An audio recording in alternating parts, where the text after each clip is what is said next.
Hey everyone, this is Jeffrey with Review in 2, the channel where I play a game for 2 hours and then give you my honest opinion on it.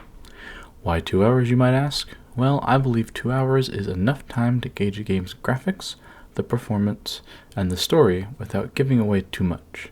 You watch a review to decide whether or not you want to play the game, not to have it all spoiled for you, right? It's also just enough time to decide whether or not you want to refund the game. And as always, I will be playing the game with all settings set to as medium as they can get to ensure a fair playing field. Ray tracing off when possible, DLSS set to balance when possible, and setting an FPS cap of 120. I will also be playing the game on the most medium difficulty because sometimes I suck at games and I don't want my poor performance to affect my judgment. Any and all other hardware will be put in the description. This week's game, Oblivion Remastered. Let's jump in. The first thing I want to say is I have put a decent 30 to 40 hours in the original Oblivion, so saying this is only a 2-hour review is a little bit misleading. But this review is to gauge the remastered version, not the original. Regarding the gameplay, there's a lot to tackle here. Let's start with the combat. I went with your classic bread and butter warrior, a Nord with focus on heavy armor, armoring, mercantile, and blades. I find it best to play what I'm comfortable with in my first playthrough, especially in a game like this where there are a dozen different playstyles you can choose from. Hack and slash and able to take a beating, that's my jam. The melee combat isn't all that deep. You have your basic attack, which if used consecutively can result in a combo. You have your heavy attack, pretty self-explanatory. Hold attack and you do a heavy attack. Hold it while moving a direction and you can do a directional heavy attack.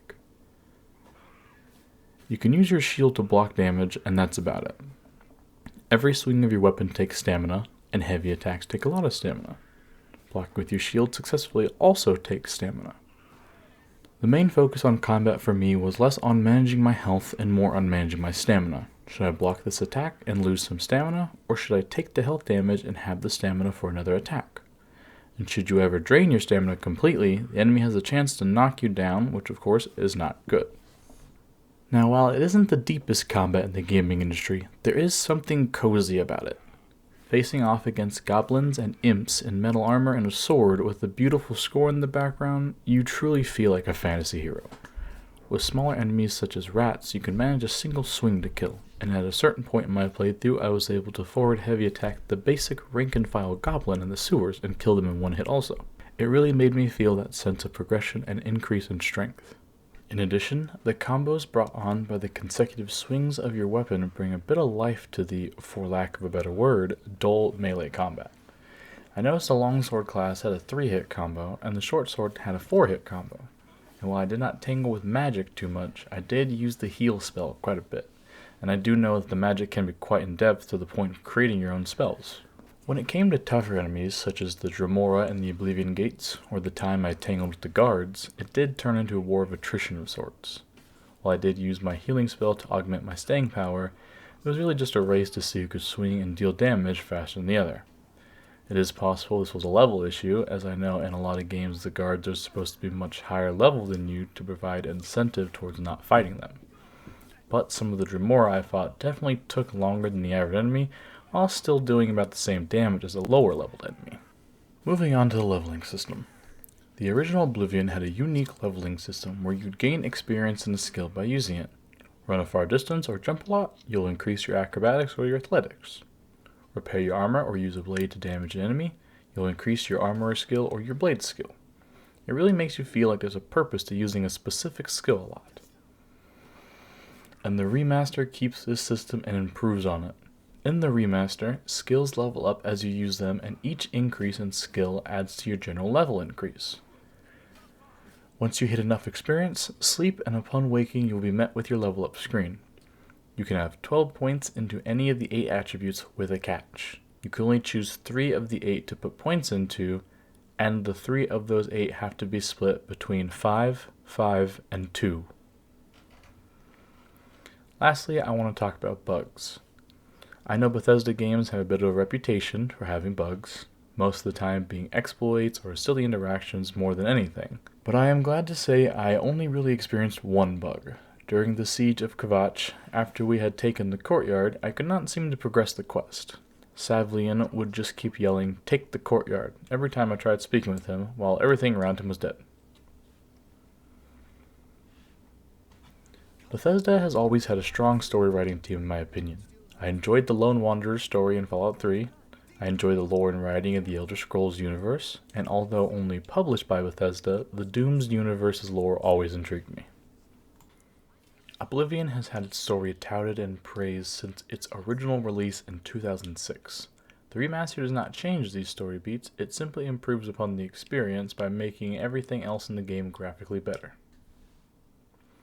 In Skyrim, you play the Dragonborn, the prophesized hero with the soul of a dragon, able to shout and destined to save the world from Alduin. But in Oblivion, you play a nobody. Well, sorta. In Oblivion, you are by no means the main character. You start off in prison, and the only reason you don't rot is because the Emperor had a dream about you. You are destined to help the main character, that being Martin, of course. And honestly, it's kind of freeing not being the main character. You can do whatever you want and have no stress about a ticking timer on the world. I did a bit of the main quest, up to bringing Martin to Cloudroad Temple, and then I did a bit of sidetracking. I joined the Dark Brotherhood, fought some guards, died to some guards, served my time in jail, and continued on with my life. You can become a member of the Mages Guild, the Fighters Guild, the Thieves Guild, the Dark Brotherhood, the Champion of the Arena, all this and more because you aren't tied to some world-ending prophecy outside of helping Martin. I think the official title for the Oblivion character you play is called the Hero of Kvatch, which, while nice and sounds awesome, it shows how little your character's impact on the universe is. This lack of responsibility lets you do what you want, be who you want, and I love that aspect of this game. It's truly freeing.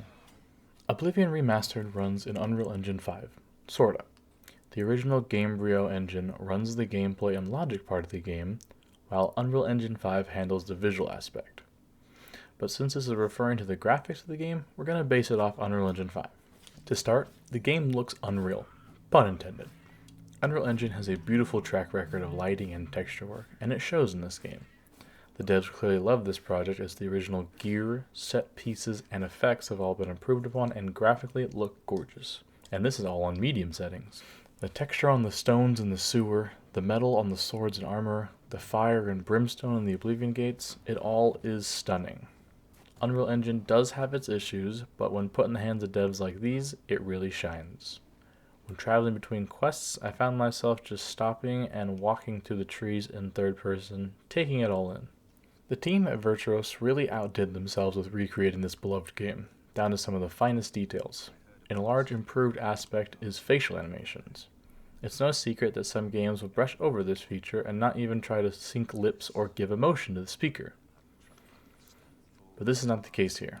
When speaking to Martin for the first time, you can clearly see the emotion on his face. The confusion when you tell him he's the Emperor's last living son, and you can even see his lips perfectly move to his words. It looks closer to motion capture than moving the lips in the engine. There are a few times this is not the case, naturally, but for any of the major characters or quest givers, the facial animations really knocked it out of the park. Now, to one of the aspects that does not shine as bright, the hair. I'm not sure if this is an engine issue, a lighting issue, or simply an issue, but the hair in this game does not look good at all. When creating my character, I checked out a couple different looks, and while sure a couple options were not nearly as bad as the rest, most of them had this blocky look to them. They looked untextured and honestly unfinished. The facial hair was the same, even the stubble option looked off, as if there were blurry pixels on your chin instead of hair. Now to reiterate, this was played on all medium settings with no ray tracing, except in this case there's default ray tracing, and with DLSS set to balanced. And I know sometimes this could be the cause of graphical issues, but I feel this is a relatable setup to have regarding your settings, as I don't think the majority of players are boosting the game to ultra with ray tracing on. Alright, lastly I want to tackle the performance I had. Now once again, I put all settings as medium as they will go, I turned off any ray tracing I could, and I set DLSS to balanced. That will be the standard for my reviews. I do this because I believe it's a very relatable choice for settings and sets a decent bar. These results could be worse by increasing the settings, turning on ray tracing, and turning off DLSS, but these are results I got with these settings. Focusing on the FPS, it's a bit of a mixed bag. There are 3 different genres I would set the FPS in. Firstly, enclosed interiors. places such as the tutorial sewer, stores, or inside the Oblivion Gate towers. Secondly, enlarged interiors. This would be outside the towers in the Oblivion Gates, during missions such as the Siege of Kvatch, and so on. When you're in an instance of combat or quest that isn't entirely open to explore, it's linear to a point. And lastly, exterior. This is when you're outside, such as when you escape the sewers, or any general map exploring. Enclosed interiors resulted in a good, strong, stable FPS. I set a cap of 120, and I would almost always get it in these instances during the tutorial sewer, basically any sewer actually now that I think about it, and any building or store. Enlarged interiors are a bit more unstable.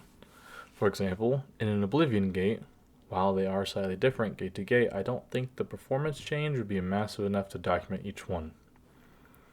I would drop down to as low as 90 at times, while rarely hitting that 120 mark. That being said, it did stay around 100 to 110 most of the time, which is more than acceptable. When it would drop to 90, it wasn't an immediate and instant drop, it was slow and steady, so it didn't feel as upsetting as an instant drop of 20 to 30 FPS. But on the other hand, during the Siege of Kvatch mission where we retake the courtyard, I dropped to as low as 44 FPS. This is unacceptable. Not only did I drop that low, a large portion of that mission I was at 70 FPS or lower, with most of the time being around 60 FPS. That is not an acceptable performance. With these settings and my setup, that is an issue with the engine which hopefully gets fixed. Exterior is the last genre. Stepping out of the sewers for the first time, that crispy stable 120 FPS dropped to about 70 to 80, and floating around 70 to 90 whilst exploring. This would get worse if there were enemies or people fighting, such as right outside Kvatch before you step into the Oblivion Gate. Stability was way more infrequent in this genre than the other two, and I could not find a reason why.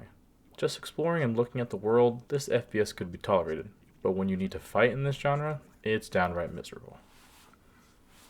It's clear that the team at Virtuos loved this project and gave their all towards developing it. They truly brought Oblivion back to life with their work, and the results have been clear. The game feels fresh and new, but familiar all at the same time. It would be a perfect jumping off point for those trying to get into the Elder Scrolls series. That being said, the astounding array of FPS results I got during my review was shocking. The stability of this game outside of the interior cells is questionable at best, but I have hopes the devs will fix these issues and improve upon their work. That is why I am giving Oblivion Remastered a 7.4 out of 10.